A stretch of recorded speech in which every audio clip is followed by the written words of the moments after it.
وقضينا إلى بني إسرائيل बिस्मिल्लाहिर्रहमानिर्रहीम। अस्सलामुअलैकुम वरहमतुल्लाहि वबरकातुहू। आज मैं अपने चाहने वालों के साथ एक नौजवान की वीडियो शेयर करने जा रहा हूं जिसका ताल्लुक अरब से है और अपने वालिद के सामने ये खूबसूरत आवाज़ में कुरान पाक की तिलावत कर रहा है। अल्लाह ताला ने इसे बहुत ही खूबसूरत आवाज़ अता की है, तो इसने भी उसका सही इस्तेमाल किया और कुरान पाक खूबसूरत आवाज़ में पढ़ना शुरू कर दिया।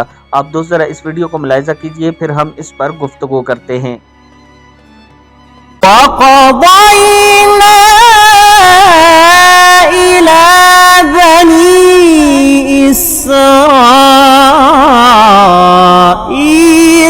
في الكتاب لتفسدن في الأرض مرتين ولتعلن علوا كبيرا فإذا جاء وعد أولاهما بعثنا عليكم عبادا لنا أولي بأس شديد।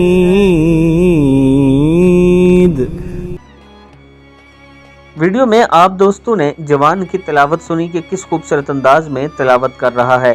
दोस्तों, ये इसके असातिज़ा और इसके वालिदैन की मेहनत है। और ये बात आप याद रखिए कि जो लोग अपने बच्चों पर मेहनत करते हैं उन्हें दुनियावी तालीम के साथ साथ दीनी तालीम भी देने की कोशिश करते हैं। कुरान पाक अच्छे अंदाज में उन्हें पढ़ाते हैं, उन्हें अच्छी किरात सिखाते हैं और फिर नमाज रोज़े का पाबंद बनाते हैं। अल्लाह और अल्लाह के रसूल के हुक्म के मुताबिक उनको ज़िंदगी गुजारने का हुक्म देते हैं, तो वो लोग दुनिया और आखिरत में कामयाब होते हैं। वीडियो को आप दोस्तों ने आगे ज़रूर शेयर करना है और अपने बच्चों को भी अच्छा और खूबसूरत कुरान पाक पढ़ाने की कोशिश करें। अस्सलामु अलैकुम।